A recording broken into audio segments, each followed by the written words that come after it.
retired. And at the time that I was doing all of that, I knew my stuff cold. I don't know that anyone ever knows all of their gardening things cold.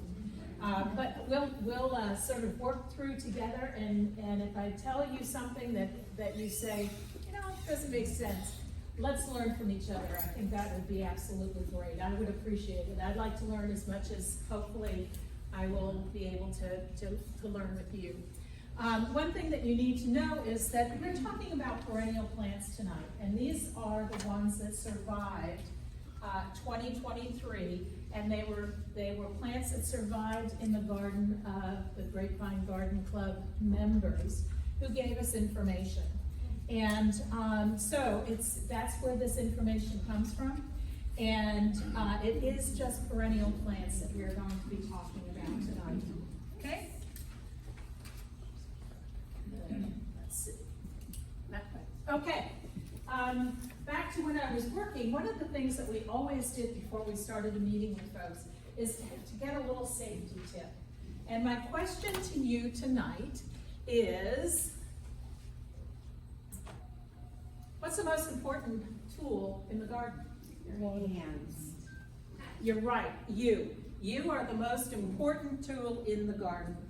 And since you are the most important tool in the garden, when you go out to do any kind of sport, what do?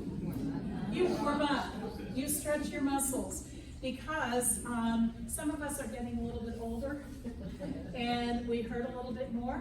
And so it's really important that we sort of warm up, that we don't go out there cold and start digging. And also, it's an opportunity to really rotate through the things that you're doing. Because if you don't do that, you might get carpal tunnel, you might get a strained back. I know even in my house, if I'm sweeping a lot, my lower back starts to hurt. So rotate the tasks that you have through your garden, and I think it'll be a more enjoyable time. And try and use ergonomic positioning. I have a tendency to bend over and twist. It's not a good thing because it hurts your lower back. So try and do things that will avoid strain. Okay, so some of the data particulars that we have.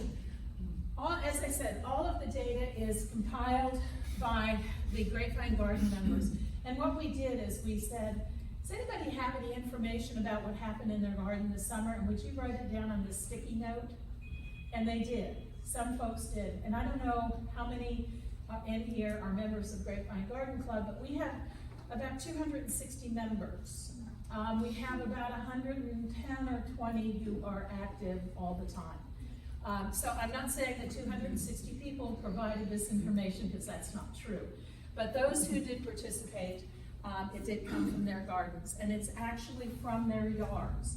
And these are the areas that it came from: Grapevine, Hollyville, Flower Mound, South Lake Bedford, and Keller primarily.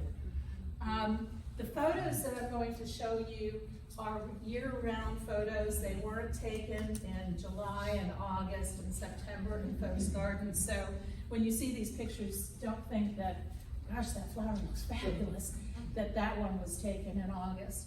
And all of this information is anecdotal. It's not scientific at all. And in many cases, it's a one-off. Someone said, I had this plant, it did pretty well through the summer. And also you have to remember that all of these plants were grown in our gardens, so most of them did get some irrigation. So it wasn't like they're out in the prairie and got only what God offered to them. Most of them had some irrigation. And also the plant list that we have is online on the Grapevine Gardening Club line. Okay, let's remember what happened last summer. From July 17th to September 2nd, there was no measurable rain in the DFW area. That was tied for the 8th longest period on record. The longest stretch, and I always thought it was 1980 when I had been here for a while, that I thought, oh my gosh, that's got to be the longest stretch. But apparently it wasn't. In 2000, we had 55 days without any rain. There were 36 100-degree days this past summer in North Texas. 21 of them were consecutive. It's the third hottest on record, and 26 of those days were over 105 degrees, which is really warm. The average for DFW, as you can see, is 20 days of 100-degree or more temperature in this park. One of the things that I looked at was what the wind speed was, and to see if the wind speed had increased over the summer, because it seemed like we had so much evaporation over the summer. And it turned out that from the end of June to middle of September, 50% of those days, the wind speed was higher. So you've got extreme temperatures, high winds, you have high evaporation rates. So those are the things that were going on climatically last summer. Okay, some of the things that you should always consider is what your plant type is. Is it a sun plant? Is it a part shade plant? Is it a shade plant? Is it aquatic? Is it a succulent? What is it? So, and one of the things Karen just reminded me is when you go to the nursery and you get, the tag that is on all of the plants, remember those are for the US. They're not for North Texas. So sometimes things that they say, oh, this is going to be fabulous, it's a perennial, it's going to bloom all summer. It may not bloom all summer here. So it's really important to understand what's going on here with that plant. Also, you might want to think about the kind of soil that you have. In this part of the country, we have a number of different kinds of soil, and depending on what your soil is, your plants may be successful in one area or in another area. I have an area in my garden that is very sandy, and I planted, we're going to talk about cast iron plants, I planted them there, and they hated it. They died. And about from here to the wall, the soil was different, and they grew like crazy. So knowing what your soil is really important. You can get some soil testing. It does cost you a little bit of money, but Texas A&M has a soils lab, and they can tell you about your soil, what kind of nutrients you need, and what's going on with that soil. Drainage is another thing that you might want to think about. In my yard, for example, I have 5 houses that drain into my yard, and my yard is just in a neighborhood. It's not that huge. It's just the way they were built, and we're at the bottom of the hill, and 5 of those houses drain into my yard. So I have had a drainage problem for the 38 years I've lived in that house. And so the type of plants that I can grow is dependent on how much water they need, and is the water draining off or not.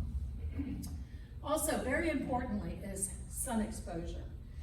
A full sun, if you go in, it says it's a full sun plant, it needs 6 hours or more of direct sunlight. With the caveat that on that tag, again, it's for the US. We know that sun at 10 o'clock in the morning here is very different than sun at 4 o'clock in the afternoon. So, but 6 hours, generally speaking, is full sun. Partial sun is 4 to 6 hours. Shade is less than 4. And I always think of shade as doesn't get any sun. That's not true. Less than 4 hours, and dense shade is really no direct sun. And they have light, but no direct sun.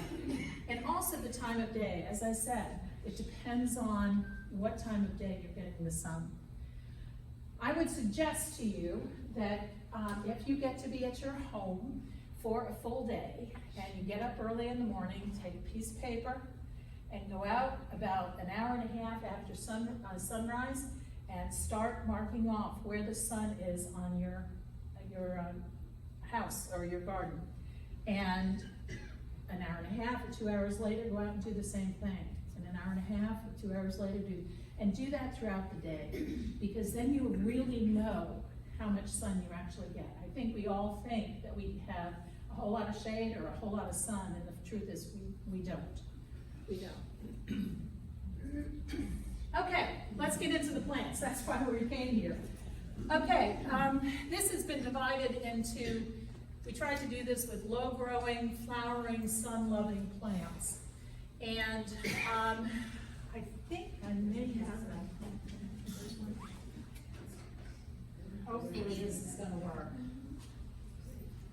Well, no, it doesn't. Okay, the first one up here is Katie's Rolla, which is also Mexican petunia. This is a very, very hardy plant. It does have a tendency to reseed some, but it really is very, very reliable.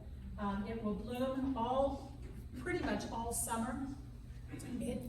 I have it in my backyard where it gets morning sun. I have it in my front yard where it gets blazing afternoon sun, and it does great in both those places. The thing I love about this plant is I don't do anything to it until the fall.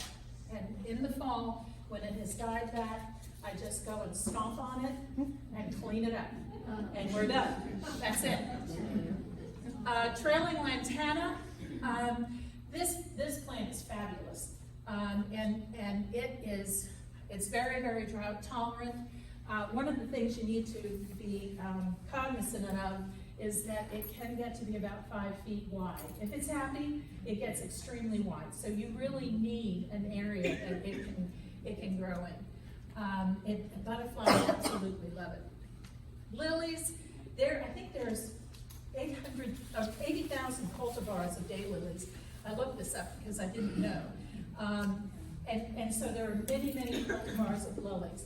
The yellow one that you see there is Stelladora, and it's fairly small, blooms most of the summer.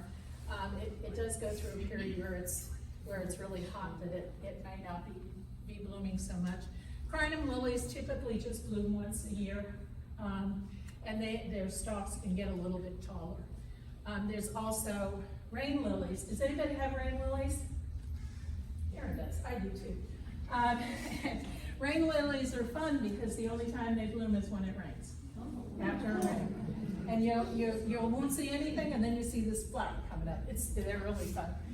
Schoolhouse lilies bloom in the fall. Spider and surprise lilies. Surprise lilies also they're also called naked ladies because they just come up. There's no leaves. They just come up and they bloom. Spider lilies do the same thing. The leaves they come up later. Catmint is different than catnip.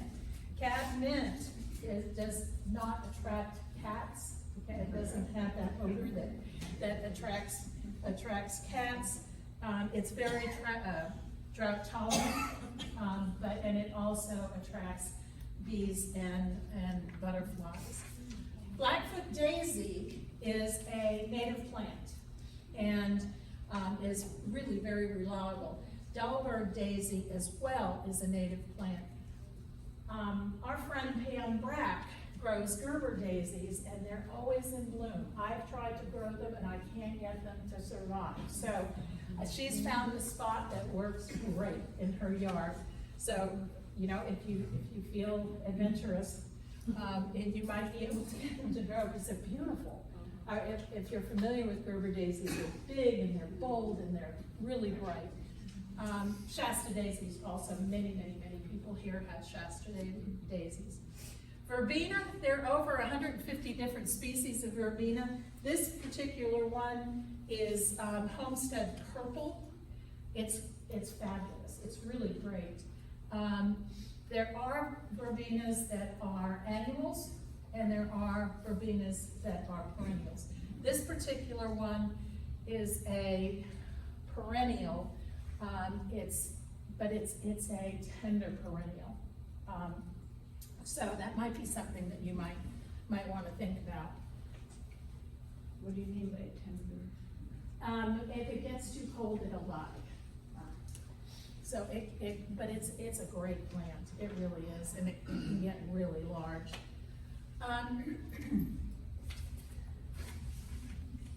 There are some sun-loving plants that are just grown for leaf color or leaf texture, because a lot of times we find in Texas that we don't have things that bloom all the time, and a lot of times perennials bloom for part of the year. Their bloom period is really fairly short, and so lamb's ear is a good one. A lot of times that is grown for some texture, and also it can have sort of a silvery look to it, which enhances the garden.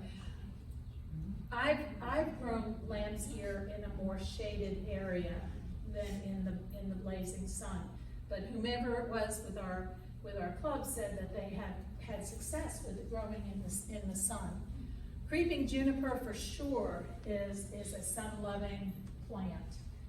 It is very, very drought tolerant. The more sun it gets, the deeper green that it gets. And it really does best if it has some direct sun. Very drought tolerant. Purple heart and pale puma, I'll talk about those two sort of together.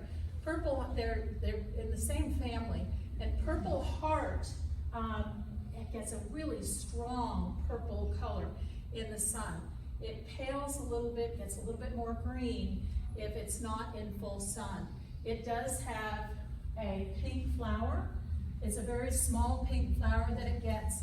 It is probably, those two are some of the easiest to propagate. If you have a friend who has them and you want some, ask them if you can have some, because they propagate like crazy. Someone gave me some pale puma.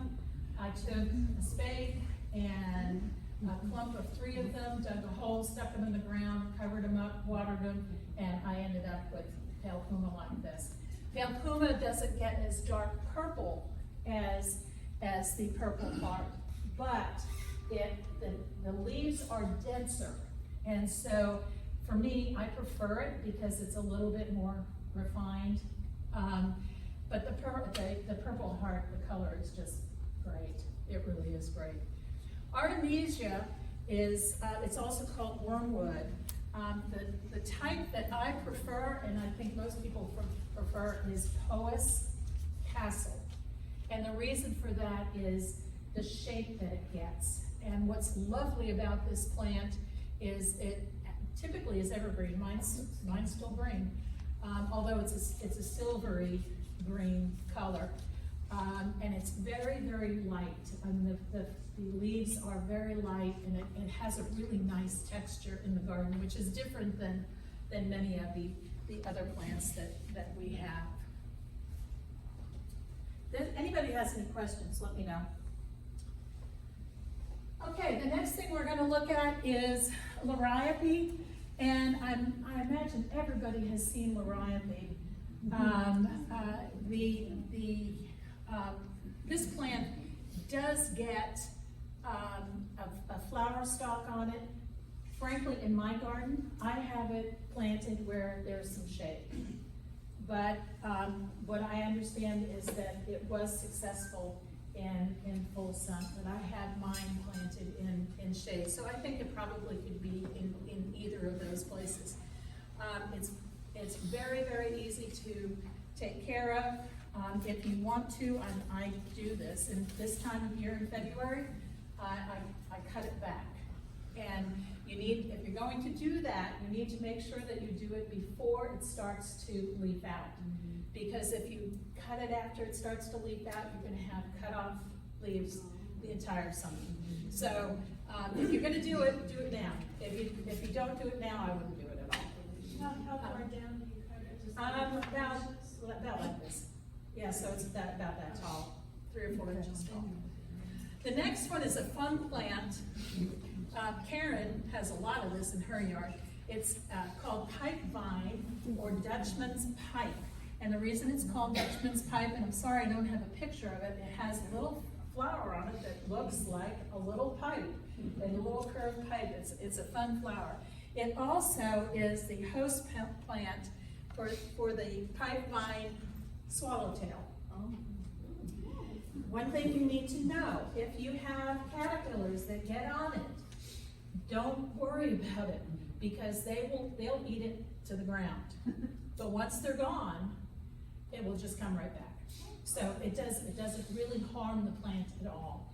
It's their food source for when they're in the larval stage. The next plant that we're going to talk about is actually a Texas native, but it's a Texas native to the coast and South Texas. It's woolly Stemodia. I have not personally grown this plant, but it is a silvery green plant, and it's a low growing plant, and does get some flowers on it. And is, as I said, is a Texas native.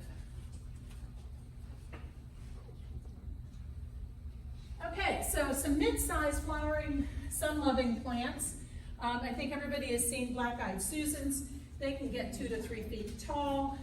Goldstrom is the variety that you normally see, and it's really very reliable. It's upright. It doesn't tend to flop over. Mine, I know, it really flushes in the springtime and it's just gorgeous. And then I normally come in and deadhead it some, or just take clippers and cut it off. And it will continue to bloom throughout the summer. Granted, the flowers are smaller and they're not as profuse, but they will continue to bloom until frost. Butterflies absolutely love them. Guara is a very interesting plant, and I think it's lovely. It has a tendency to kind of wave in the wind because the flower spikes are long, and they have a tendency to do they look almost like little insects or butterflies flying through the air. It is actually a North America native. It blooms fairly early in the summer and will continue to bloom throughout the summer. It's very drought tolerant once it's established. I know my daughter lives in Phoenix, and she grows it in Phoenix, so it does really, really well. Firebush gets 3 to 4 feet tall and 5 feet wide. It's reliable in South Texas, but it may freeze in North Texas. If it does, cut it down, it should come back in the spring. Roses, I think we all know that roses are very, very reliable. The only thing that I would caution you on roses is rose rosette disease. And if your plant does get rose rosette disease, you need to dig it up and send it to the landfill. Do not compost it because it's a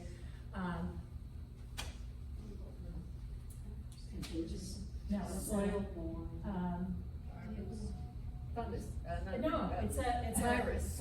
It's a virus that's transmitted by a mite. That was the word I couldn't think of.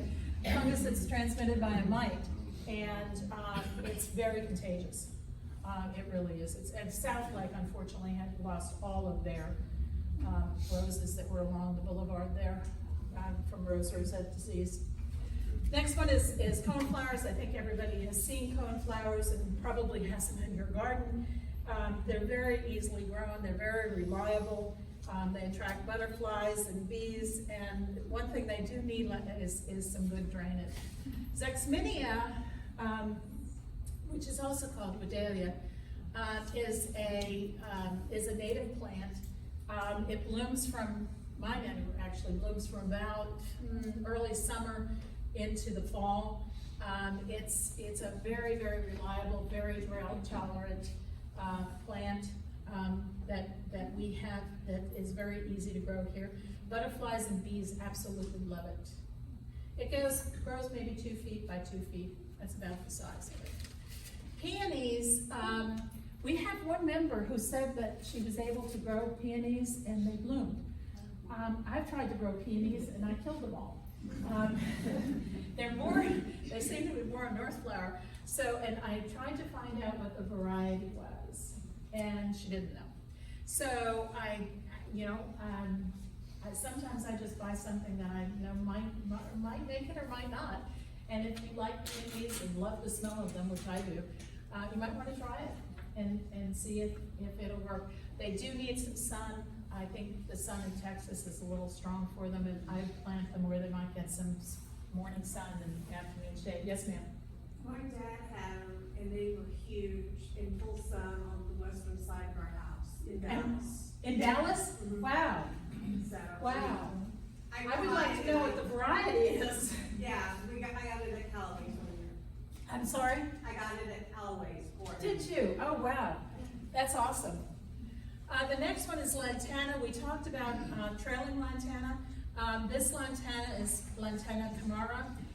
This particular variety here is New Gold, and it is actually a hybrid between the camara and the trailing lantana, so it doesn't get quite as tall. Native lantanas get very tall, and they don't have near as many flowers on them. Butterflies hummingbirds, bees still love them. They love these, and they are so drought tolerant. I had one at our cabin, and it got mowed down, I think 5 times. And finally, when I said, please don't mow this over, it's this big. I mean, it got to be huge. I cut my antennas back to nothing this time of year, so they're very reliable. Phlox, garden phlox. This particular one is John Fennick. It blooms in early summer.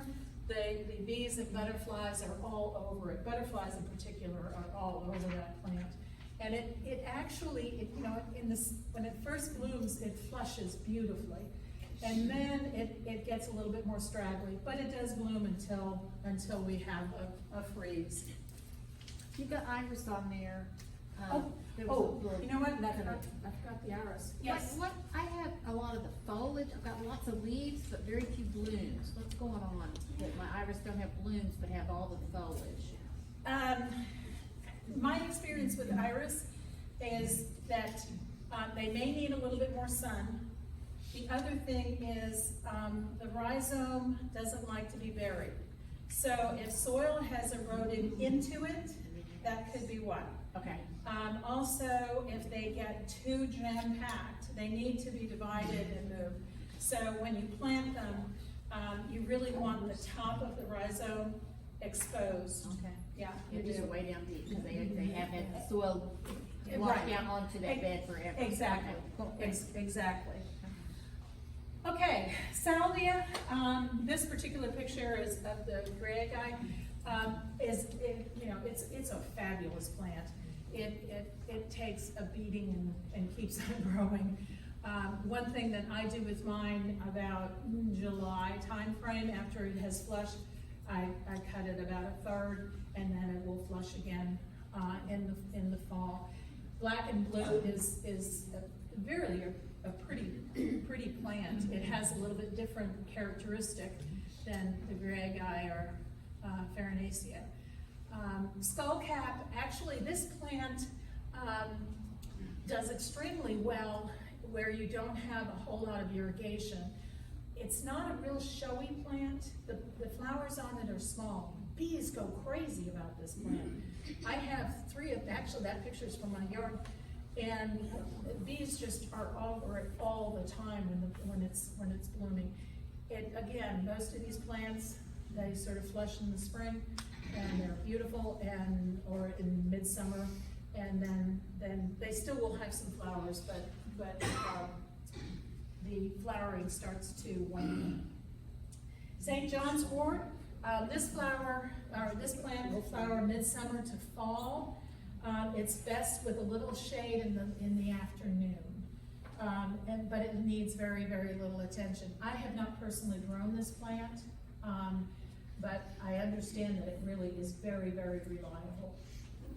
Sunflowers, I know we see sunflowers coming down the road all the time, and obviously bees and birds absolutely love them. They, are 2 to 8 feet tall. Maximilian is a perennial. A lot of the sunflowers are annuals, but Maximilian is a perennial sunflower. So if you're looking for sunflowers, you might want to look and see, and if you want a perennial one, look and see what it is that you're getting. How tall do they get? The Maximilian gets pretty tall. Yeah, it's a fairly tall plant. Texas, yes. And most of this will die and come back. So sunflower will die, the Maximilian will die, will come back. Yes. But most of the time the seed come down and it come back again anyway. Yeah, yes, okay, the question was, does the Maximilian die and then come back? Well, many of these plants, it does, they die to the ground and then come back again, even though they're perennials. And that one does as well. And if it drops seeds, you're gonna get more. So then you get to share with all your neighbors. Texas sage, and I looked this up because I didn't know this. This is the state native shrub of Texas. Did anybody know that? I didn't know that. And this plant will bloom after it rains. It does, and it's such a great color. It really likes rocky soil, and it does better if it's almost abused. It doesn't really like nutrient-rich soil. I had some in my flower bed when we first moved into our house 30 gajillion years ago, and because there were other things that needed to be watered, it died. And I didn't know why, but that's why. It got root rot. So you want to put this particular plant someplace where you're not getting a whole lot of irrigation, where there's not a lot of water. Yarrow attracts a lot of butterflies.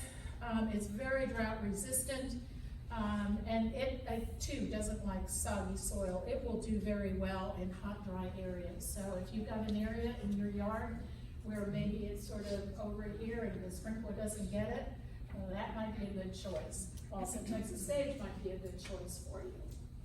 Okay, Turk's cap is a great plant. But this is sage, does it get sun? All these need sun? These need sun. Yes, yeah, they do.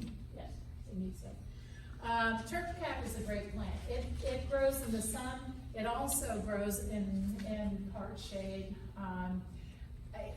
I've had hummingbirds all over. As a matter of fact, that's my plant.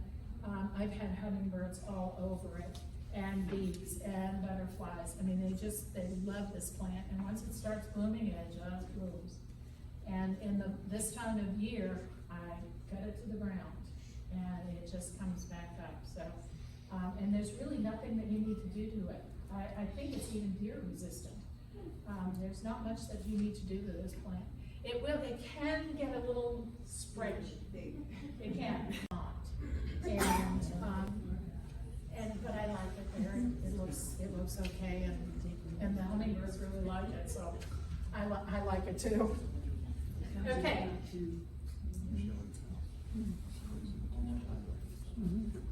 Oops. Sorry. Okay. Yeah. Okay. Elephant ears. There are a number of different kind of elephant ears. The ones that seem to like the sun a little bit more are these vertical elephant ears. If you go to the Great Botanical Garden, you'll see these growing. They grow from a bulb, and what's really fun about them is they're very upright. I mean, it's a different kind of texture than you normally see, and they're bold. I mean, they're really pretty bold.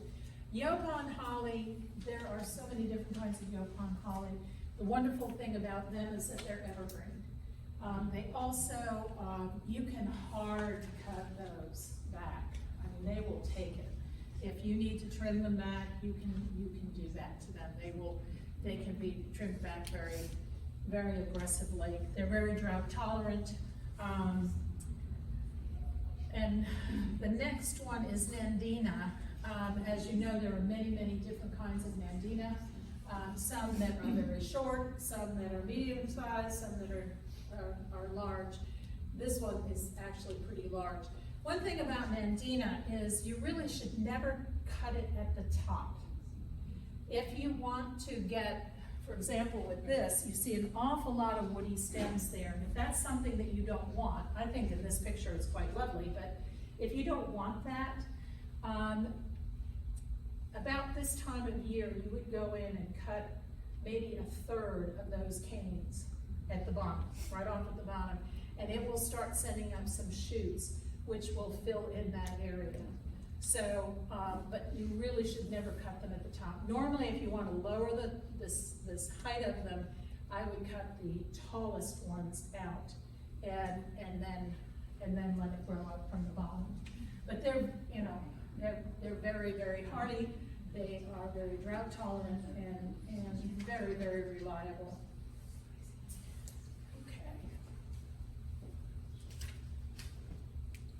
All right, some of the tall flowering sun-loving plants.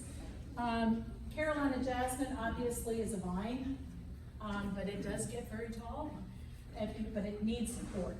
You have to put support with it. It will bloom in the spring.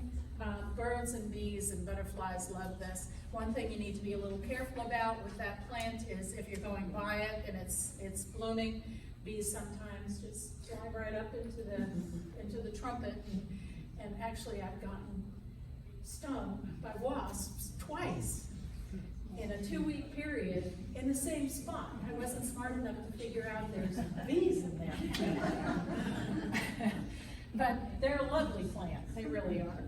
Pride of Barbados, excuse me.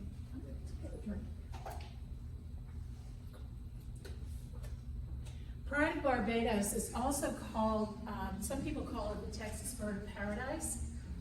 And if you go to the botanical garden, in the parking lot, there are some of these Pride of Barbados. They're beautiful plants, they really are. They're very drought tolerant, but they do bloom better if you give them a little moisture. Their blooming it really is better, and they bloom all summer and into the fall. They can be a tender perennial here. If it gets too cold, they may get knocked back. They definitely are a perennial when you get farther south of us. They're 5 or 10 feet tall, and I mean, they get big. They're really good size. The next one is an Althea or a Rose of Sharon. This plant, you really don't need to do much. You can trim it up a little bit if you want to change the shape, but you really don't need to do very much to this plant.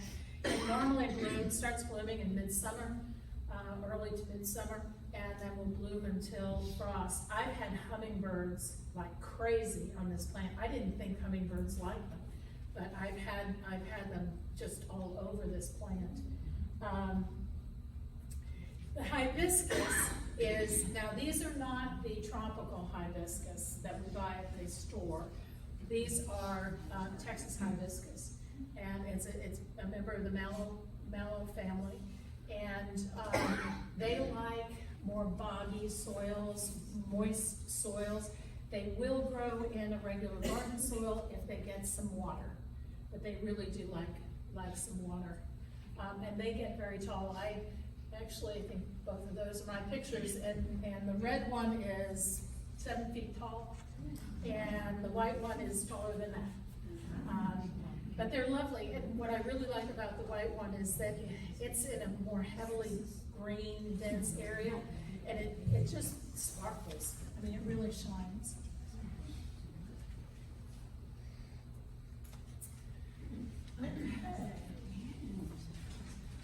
Esperanza.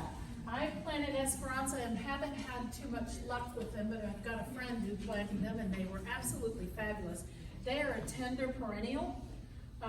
They are native to the subtropics. They flower on new growth, okay, so on new wood that comes up. So if you have them and you can keep them from one year to the other, trim them back, because they're going to start growing and they're going to flower off of that new wood. Cannas come in all different sizes. That particular canna is probably, I don't know, 4 or 5 feet tall. I got some that are 7 feet. I mean, they're really tall. They're taller than I am. And sometimes they really like a bit of an afternoon shade. They will take the sun, but their leaves can get, see how the leaves are on that one? They get a little burned. They can, if they're a little bit better with afternoon shade. They bloom from June to about October. It was freezing, and some in my yard were still blooming. It's also best to deadhead those because it will encourage them to bloom a little bit more. Cestrum grows about 5 feet tall to 5 feet wide. It dies back in North Texas, but comes right back up in the springtime. And it actually flowers spring to fall. I haven't grown this. I've seen it growing in the botanical garden, and it really is quite a lovely plant. It really does very well. Passion vine, of course, is a vine, and it is the host plant for the fritillary, the Gulf fritillary, which is that butterfly that's next to it. And again, if you see larvae on you see caterpillars on there, let them be, because they'll eat what they need to eat. They'll pupate, they'll become butterflies, and then it won't kill it. It won't kill your plant. It does need support. It absolutely has to have, and they do smell good. They do, they smell really good. Okay, I have a question. yes, On the Esperanza, how far down should I trim it? My husband trimmed it to about 4 feet, and I told him that was too high. I He trim said it a little 6 bit. inches. Yeah, well, no, not 6 inches, I don't think so. I would probably trim it to, 1.5 maybe, yeah. Okay, sun-loving plants that are grown for leaf color. Banana plant I've never grown, and probably there's someone here who has. This is different than a banana tree. This is a banana plant. You need to keep this, according to what I've read about this, is that you need to keep it consistently moist. It is a tender perennial. A lot of people will grow them as an annual and then just get rid of them and then plant another one the next year because they grow very, very rapidly. They can actually reach to 20 feet. I mean, they can, if they like where they are and they get enough nutrients. Yopon holly, we've already talked about. This particular one has been trimmed into a tree form. And elephant ears, this is just a different type of elephant ear and has leaves that are this big. And it gets, I always call it the March of the Elephants because they get so big. These are also from a bulb. If they like where they are, you'll have lots of elephant ears. I know a couple of years ago, I potted up over 25 that I gave to the plant sale because I just had so many and I had only bought 4. And I had so many, and I still have a lot. Okay, part sun, part shade plants. We have clematis, which is a vine. This particular plant will never do as well as it does up north. They do well. It's just they won't be as profuse a bloomer as they are up north. They like their heads in the sun. They like their feet cool. So, you need to find a spot that they really like. Sedum, there are many, many, many different types of sedum. Some of them I've got some that are 2 inches high and some that can get to about 3 feet. They can get pretty tall. They do, actually some of mine do really well in the sun as well. But most of them like a little bit of shade. This is another kind of salvia. We talked about some salvia griegi. This is Henry Dulberg. Mine actually is in blazing sun, but it can also grow in part shade. If you have Henry Dulberg and it likes where it is, you will have a lot of Henry Dulberg that you can dig and share with your friends because it is a prolific spreader. It really, but it's gorgeous. It really is beautiful. It's a beautiful plant.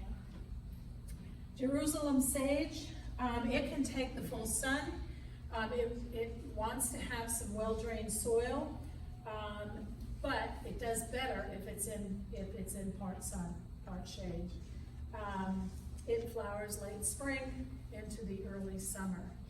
And this Wedelia ground cover, I haven't grown that either. It is only about 18 to 24 inches tall. It gets a lot of pretty yellow blooms on it. And according to what I've read, it can take the sun, it can take part shade, it can take deep shade. But it's going to bloom much better if it's in the sun. So this plant can do it all.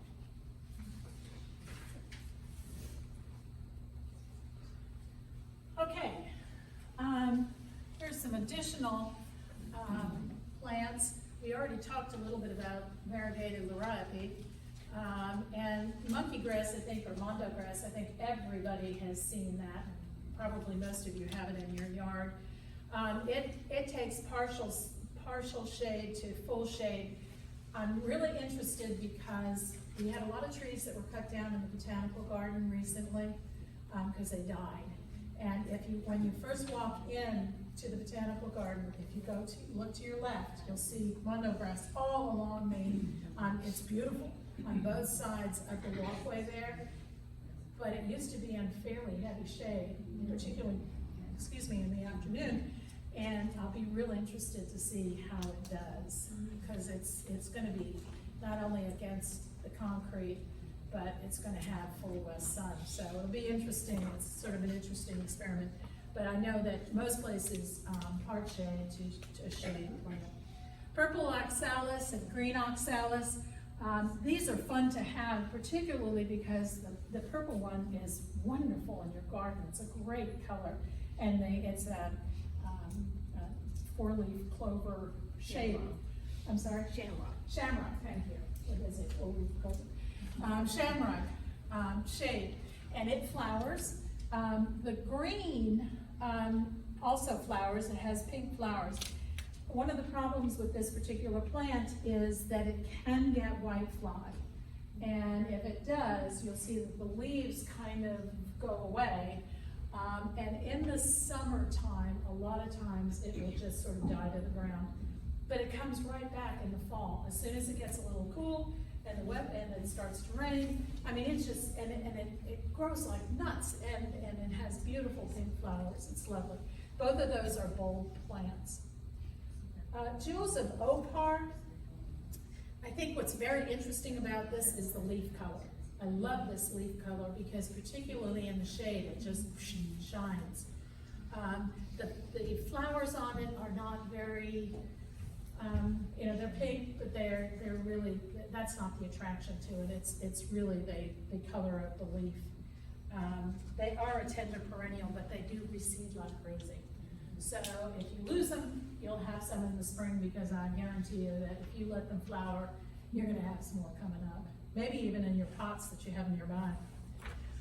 The giant spider lily, the Hemicalis, what I like about this plant is that it has these really great flowers, but even when it's not flowering, it has a wonderful shape. It's got these long, strappy leaves that are very lovely because they maintain this really lovely shape, almost like a fountain.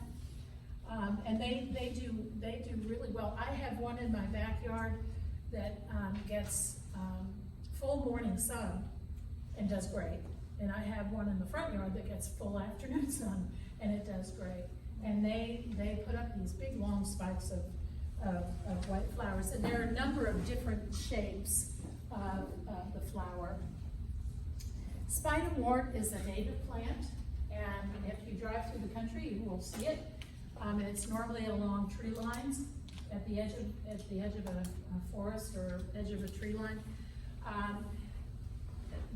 Some people like them, some people don't. I think they're great, and particularly if they're in a clump. They put up a flower spike, and it has many flower buds on it. The flowers only last one day, but it has so many flower buds on it that you really get this profusion of flowers over time. And the ones that those are not mine. The ones that I have are more dark purple color than that. Okay, I've only got 7 more minutes and I'll have you out of here. American Beautyberry is not grown for its flowers. The flowers really don't do much. The berries are why you grow this plant, and it's in the fall. The birds absolutely love the berries. It's a big plant. You really need to have some space for this plant. It really is very large. It can grow just 6 feet tall and 6 feet wide. I have one and I trim it back to something like this every year because it just gets so big. Oak leaf hydrangea is really the best hydrangea to grow here. Grows extremely well in a woodland area. It has beautiful fall leaves. The mophead hydrangeas, I have some, but I have to keep them shaded because they do okay. But these are so reliable, and you don't have to do anything to them. They grow great. Azaleas, yes ma'am. Oh, I'm sorry. Do you trim off the flowers after they die back? It depends whether I have time to do it or not. Sometimes I do, but I do normally when they really look ratty. But I think that they're kind of interesting. I mean, they're a kind of a brownish color, but I think they are rather interesting. It's a texture, because you don't have any real flowers there, you're looking for texture. So do you trim them at all? Like, You can, if you're, yes, you can. They bloom on old wood. Yes, they do, they bloom on old wood. Thank you. They do, they bloom on old wood, so if you're gonna trim them after they bloom. Like trim them how? Oh, I wouldn't trim them like that. These are big plants, Okay. so you really need to have room for them. Let me take that back. There are some oak leaf hydrangeas that are smaller. You can get this particular one.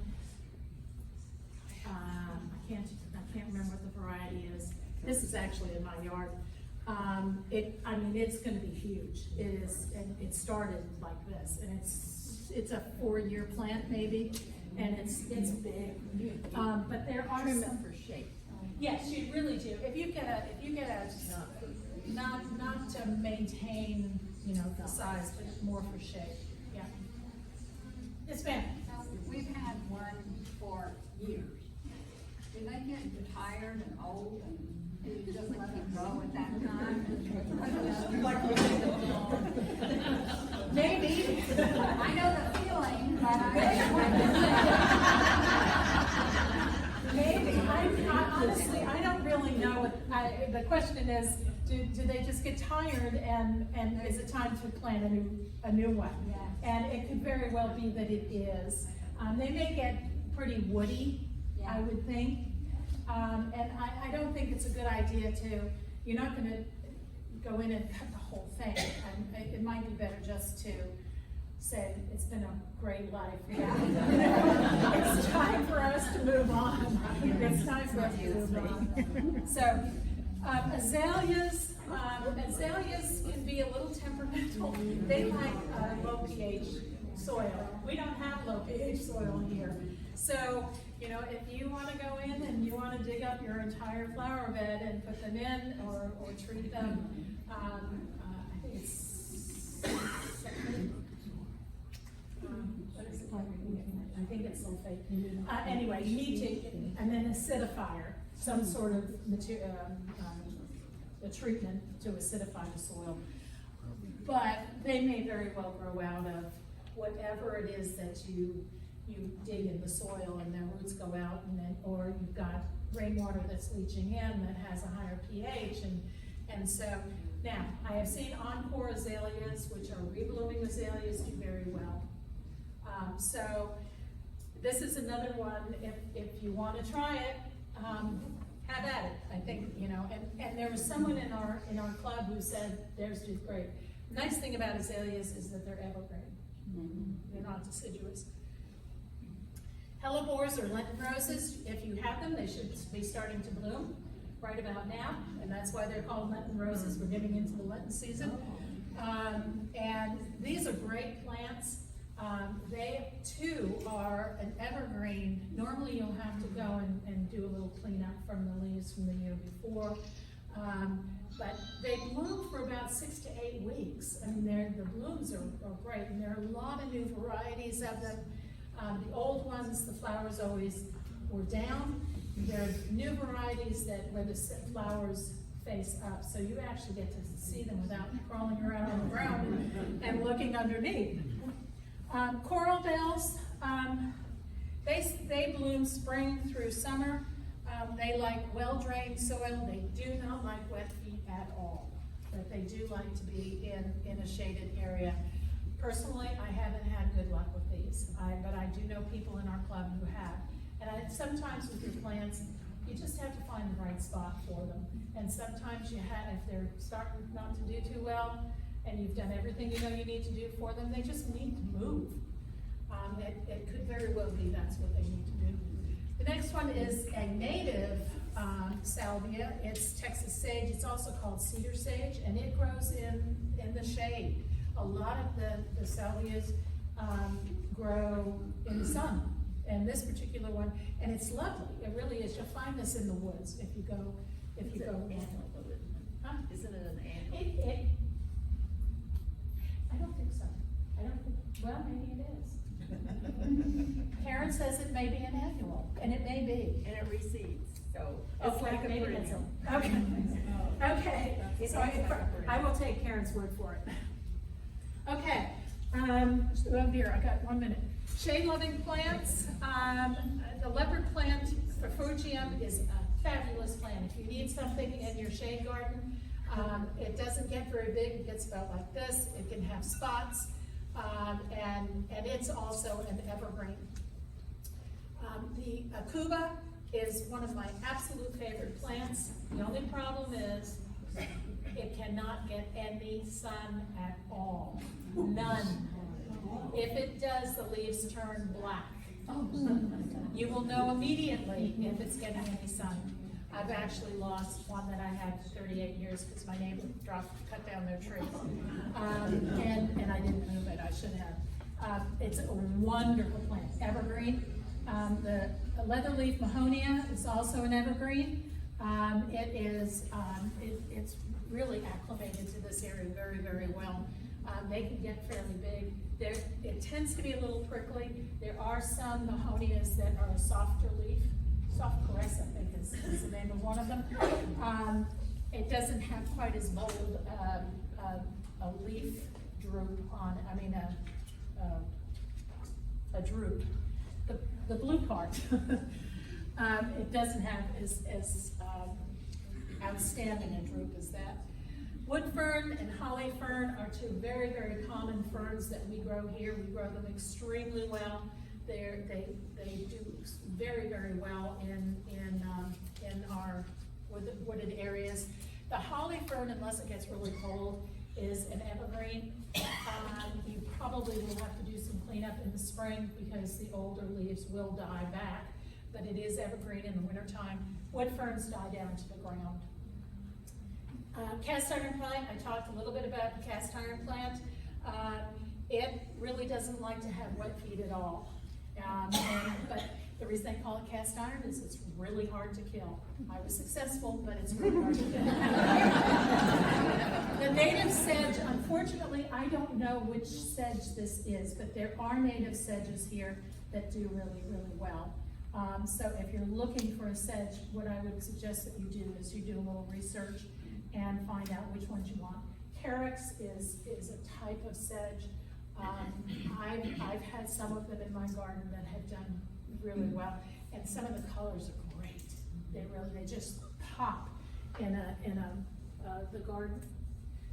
Okay, just a few annuals. Periwinkles, we've all grown periwinkles. They do extremely well. Alternithera is actually grown mostly for its leaf color. Cosmos, actually that is in my yard. Cosmos are one of those that once they start blooming, they bloom until it freezes. Because they keep reseeding themselves over and over and over again. They just bloom like crazy. Coleus, you know that there are some sun and some shade type of coleus. One thing you need to make sure that you do is deadhead them. When they start to get a flower spike, take it off. Because when that happens, it's like basil. If you don't deadhead, take the flower off your basil, the leaves won't continue to grow. So that's the same with coleus. Gomphrena, those things are wonderful. If you have a really hot, sunny spot, they will grow and flower and flower and flower. Caladiums, we know that those are bulbs. There are some that say that they will do well in the sun. Most of the time they do better if they are in a shaded area or part sun.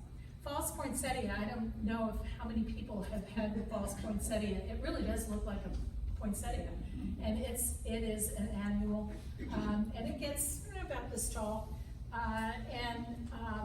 it's really kind of an interesting little plant. It really is, and the bees love it. Mexican sunflower, I have not grown, and I did a little research on it. It is not invasive here, but if you read about it, it says that it's very invasive in other parts of the world, but it is not invasive here. It dies back because it gets cold enough here that it does. And Cleome is also called the spider plant. It gets tall. What's nice about it, bees and butterflies love it. It has a lot of nectar. And the spike that it comes up on is stiff enough typically that you don't need to put something to stand it up with. You don't have to prop it up. It will stand on its own. But it is fairly tall, so you might want to put it in the back of your garden. Okay, some helpful websites: Aggie Horticulture at TAMU.edu, grapevinegardenclub.org, because the list of these plants will be on that. Tarrant County Master Gardeners, I am a Master Gardener, and we have a help desk, and it is manned, a person. 8:30 to 4:30, Monday through Friday. I don't think it is on Christmas, but pretty much every other day. It is. There will be somebody who will either answer your phone call, or if you leave a message, they'll call you back, or you can send them an email, and they will get back to you with an answer. Other university agricultural websites are also very, very helpful, not just texting them. Okay, Grapevine Garden Club. We meet every fourth Tuesday from 9:30 to 11:30, except for June and August. We take the summer off. Meetings are at the Grapevine Convention Center. Guests are always welcome. We would love to have, if you're not a member, please come. Again, I think I've given it to you 3 times, the website. There we are. And we do have a plant sale. And our plant sale this year is April 13th. It's from 9 a.m. to 1 p.m. And we would love to have you come. If you want to come before 9 o'clock. The line gets very, very long. And we have hundreds of plants. And there will be people there who will be able to help you if you have a question about your garden, and will be able to help you choose what will work. We would love to have you come join us to learn and to meet fellow gardeners. Yes, sir. Location. Excuse me? Location. Location. Oh, yes. The plant sale is right outside of the Botanic Gardens. If you come to the parking lot, it's right to the side of it. It's not actually in the garden. It's that property that's, I guess it's actually church property, and it's right next to the garden. Some of these, the plants, they're a little bit hard to find. I'm thinking like the regular nursery, are there better places to get them? Plant sale. We have Grapevine Garden Club people back here. The plant sale is a really good place. Also, if you go to a local nursery rather than to a big box store nursery, you might find them. Not always, but that's maybe where you'd have more luck. And you can ask those folks, where can I get this? And if you have neighbors who have them, just go and say, hey, can I have some? And have you ever, had any luck with gazania? I don't know what gazania is. You have it? Okay, stand up. Yeah, I thought they liked the heat. They like the heat and the full sun. And they're hard to find. They are hard to find. Are they the fire wheels? No. Yeah, No, they're the native. They're little plants and they're perennials, but when we see them for the plant sale, we buy them and save them on our list, right? Anyway, the plant sale, the plant sale is special because half of the plants that we sell, we dig out of our own yards. So this list that we have here is because we found it successful in our yards. Well, that's what we'll be digging up and offering for sale. So a gardener, like she said, a neighbor, somebody who's got a plant that you see, you just ask them. People like to talk about their plants. Who doesn't like to talk about their garden? Like the guara. Guara, yeah. I've never even heard it, much less seen it anywhere. It is available. It is available, particularly if you go to a local nursery, I think you'll find that. Yeah. You'll find it at Lowe's these days. Is that right? A lot of the big box stores, the Lowe's, the Walmarts, have started carrying some of these because of the interest in them and because they are drought tolerant. I